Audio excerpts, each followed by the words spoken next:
હીરા ઉદ્યોગમાં ભયંકર મંદી વચ્ચે સુરતના હીરા ઉદ્યોગકાર અને રાજ્યસભાના સાંસદ ગોવિંદ ધોળકિયાએ લેબગ્રોન હીરાને લઈને મોટું નિવેદન આપ્યું।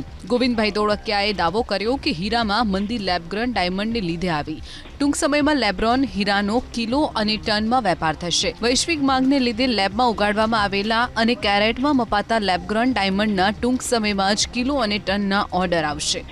હીરામાં મંદી કેમ આવી તો લેબગ્રોનને હિસાબે જે મેન મેડ ડાયમંડ થયા તો મેન મેડ ને હિસાબે જે અમારા રિયલ ક્લાયન્ટ હતા એ કન્ફ્યુઝનમાં આવ્યા કે ખરેખર રિયલ લેવા કે લેબગ્રોન લેવા। હું 2 વર્ષથી બધાને કહું છું કે આ લેબગ્રોન ડાયમંડ છે એ અત્યારે ભલે કેરેટમાં વેચાય, હવે આ કિલોમાં વેચાવાના છે અને પછી ટનમાં વેચાવાના છે। ગોવિંદભાઈ ધોળકિયાના આ જ દાવાને ઇન્ડિયન ડાયમંડ ઇન્સ્ટિટ્યૂટના એક્ઝિક્યુટિવ ડાયરેક્ટર સમીર જોશીએ તફાવત જણાવ્યો।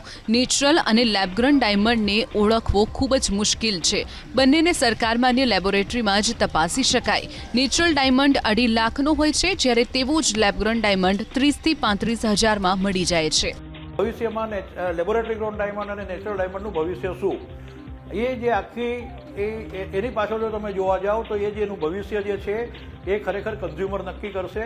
આજથી 5 વર્ષ 7 વર્ષ પહેલાંનો જો તમે ડેટા જોશો તો લેબોરેટરી ગ્રોન ડાયમંડનું કન્ઝમ્પશન ઓછું હતું, પણ ધીરે ધીરે કન્ઝ્યુમરમાં અવેરનેસ આવે છે અને બંને પોતાની અલગ પ્રોડક્ટ કેટેગરી તરીકે આગળ પોતાનું સ્થાન લેશે, પણ that will be decided by the consumer behaviour.